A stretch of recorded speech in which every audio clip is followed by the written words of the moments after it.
on the drawing board at CERN than what is being admitted. Even Adam Barker of Tech Bubble wrote of CERN a while back that with the LHC, CERN are expecting to find other dimensions and open portals to these dimensions.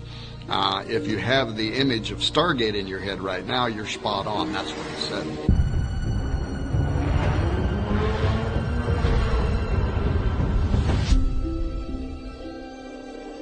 And then he went on to draw parallels to the biblical story of Jacob's ladder. Perhaps you remember the dream that says, "Behold, there was a ladder set up on the earth, and the top of it reached to heaven. And behold, the angels of God were ascending and descending on it." Then Jacob wakes up from his sleep and he says, "Surely the Lord is in this place, and I did not know it." And he was afraid. And he says, "How awesome is this place? This is none other than the house of God, and this is the gate of heaven." Genesis 28. Now this ladder, described in the first book of the Bible, describes something like a portal from heaven to earth through which God's angels, interdimensional and spiritual beings from another reality, were traveling.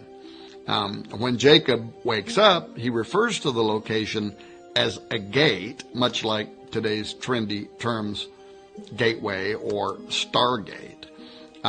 One of CERN's goals is to recreate Jacob's ladder, according to Barker, and to reopen a portal.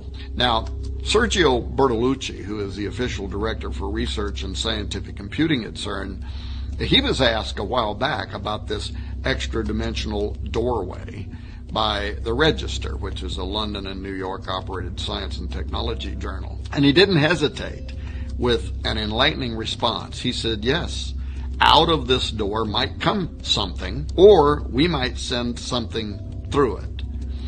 Now, prophecy in numerous parts of the Bible refer to a coming day when portals will be opened and spiritual entities are going to pass through and come to the earth. Now, if that's true, and if those verses are accepted for their literal meaning and not written off as some kind of poetic allegory, as some scholars have claimed, then the idea of CERN playing with gateways is a major concern.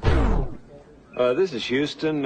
Say again, please? And if, as CERN claims, they're only out to explore space-time matter, particles, and the origin of our known universe and planets from exclusively a scientific or Darwinian-related perspective, if their agenda is unrelated to Bible prophecy entirely, then what is it with all this mystical symbolism that they knowingly are associating themselves with? Wouldn't it be more appropriate for them just to proudly display a polished statue of a particle or some artist depiction of the Big Bang instead of the statue of Shiva?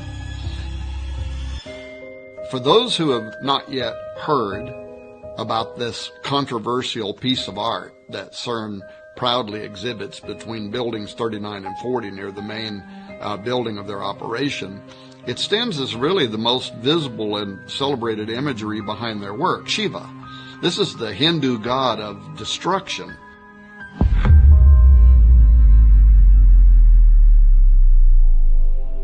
In 2004, the government of India, which has had a long-standing friendship with leaders behind the CERN project even before the completion of the Large Hadron Collider, they gifted CERN with this bronze work of an art depicting Shiva as Nataraja, the lord or sometimes king of the dance. This dance that Shiva performs in the sculpture is the one that provides the source of the creation cycle in Hindu mythology, the preservation of all life in existence and the termination of all life in existence. The Rudra Tandava is a dance that especially displays Shiva's sadistic personality as he rains down the ultimate destruction upon a weary planet.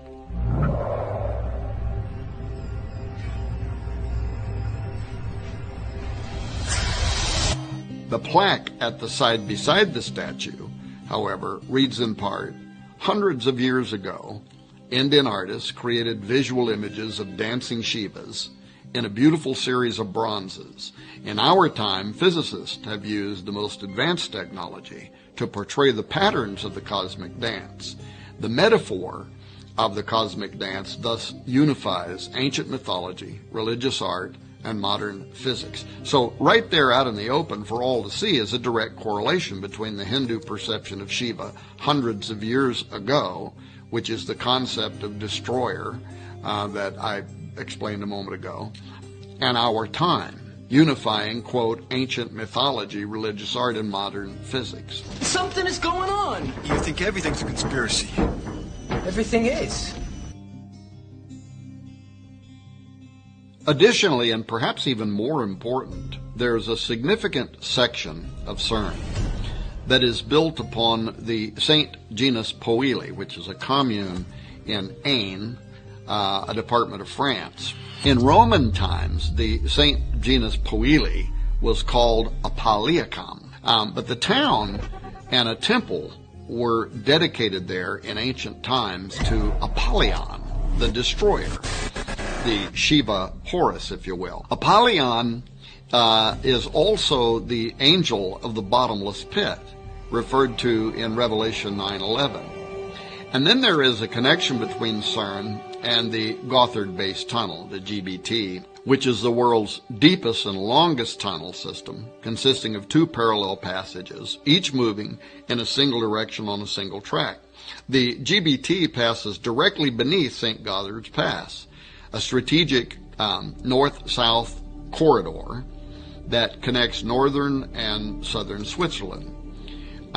The connection to the Large Hadron Collider has to be made primarily because of the bizarre opening ceremony that was live streamed to the entire world on June 1, 2016, that included this highly occult, demonic dance with characterization, beginning with a call to unite the religions of the world by conducting an interfaith blessing of the tunnel beside a statue of St. Barbara, the patron saint of miners.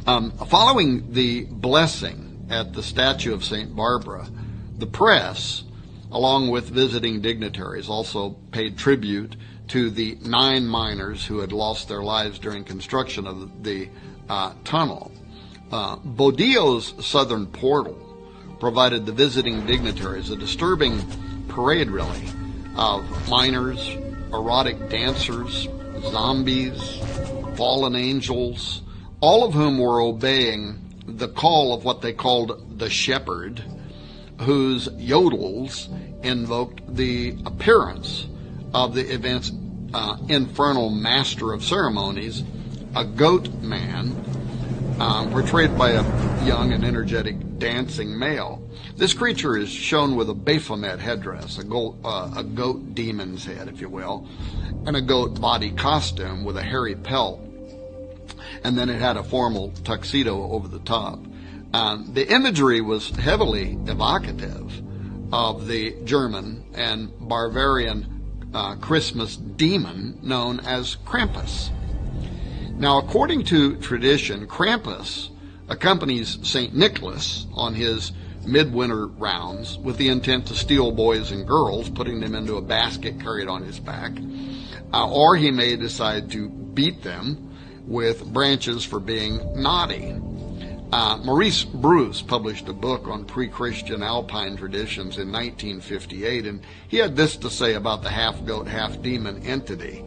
There seems to be little doubt as to the true identity, for in no other form is the full regalia of the horn god of the witches so well preserved. The birch, apart from its phallic significance, may have a connection with the initiation rites of certain witch covens, rites which entailed binding and scourging as a form of mock death. The chains could have been introduced in a Christian attempt to bind the devil, but again, they could be a remnant of pagan initiation rites. Many show the goat man in formal dress and a tuxedo-style cutaway formal coat and trousers, but with his usual horned goat face and always with his tongue extended. Now, this tongue out pose seems to be popular with ancient gods, whether they're Mayan, Hindu, Babylonian, Egyptian, Greek, or even British. For some reason, the coat of arms from the Prince of Wales supports both a lion and a unicorn with their tongues extended, for instance. More than likely, this tongue position represents sex magic, fornicating with fallen angels. The ancient symbol of the horned god, referenced by Maureen Bruce in the quote that I made a moment ago, it allows us to connect our goat demon from the opening ceremony at the GBT to CERN. Despite the fact that the Large Hadron Collider sits 3 to 4 hours down a twisty road from the location, the horn god's circular logic and passion for human depravity, Hernunos, as is sometimes called, or Cernunos, or the Green Man of British lore, simply had to make an appearance at this occult ceremony. Josh Peck and I and many other researchers have written extensively regarding the in-game plans for tunneling beneath the earth and smashing atoms to smithereens as nothing more than a thinly veiled attempt to open portals. But the opening ceremony at Gotthard made it clear that these portals are intended to do something else, and that is to release demonic entities. The twin tunnels of the Gotthard base tunnel commence with twin portals on a single track. These northward and southward journeys symbolize the death, birth, death cycle of the Green Man, who dies in the fall and winter and rises in the spring, summer. The tunnel ceremony was all about sex rights and rebirth, leading to a new world order that's a complete reversal of the Judeo-Christian design. This included the triple goddess and the horned god, along with human sacrifice and a return to pagan worship, all of which lie at the center of this nauseating ritual play, which you can probably still watch on YouTube. Dancers dressed as miners climbed at this rock face, and they dug into the earth, so to speak, to unveil what was beneath the earth, a great machine formed from human arms that rotated and churned into various shapes and design, many of which resembled the Large Hadron Collider at CERN. Once this opening was achieved, the miners stripped off their orange jumpsuit attire and took up arms. That is, they used staves to perform a dance routine that looked like warfare. It was this forensic dance that aroused a giant. So clearly, the endeavor connected to CERN is far more than Switzerland's braggadocio about an engineering feat. The connection between CERN and ritualistic summoning of a sleeping giant, the horned god of Cernunnos, or even Melkart. Both are types of the rising, dying god, and Melkart slept for half the year, which may be why Elijah told the priests of Baal to call louder, because he might be sleeping. Of course, I can only speculate, but I note the connection between Nimrod, Apollo, and Abaddon, Apollyon at CERN, and the history of the region are all highly curious. Apollo was worshipped by the Romans of that area, as well as the Greeks and in central France. Apollo was equated with the Celtic god Atep Omerus. These two characters were combined to create Apollo Atep Omerus, which can be translated as great horseman or possessing a great horse. In the Celtic belief, horses were closely related to the sun.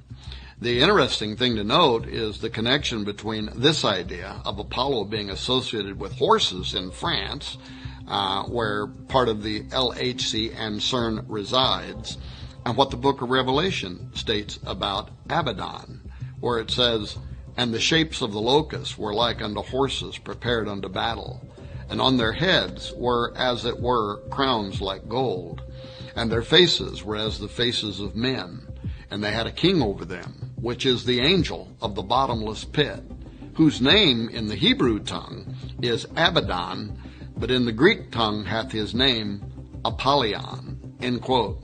I also note that Revelation chapter 9, after describing how these devil worshippers will be judged during the Great Tribulation period, it ends in verse 21 saying, neither repented they of their murders, nor of their sorceries, which is the Greek pharmakia, nor of their fornication, nor of their thefts. Now, pharmakia is the word that describes the ancient occultic effort to use mind-expanding drugs during rituals in order to open a doorway for making contact with unseen supernatural entities. So, given these descriptions, is it possible that CERN will have something to do with the opening of the bottomless pit described in Revelation 9?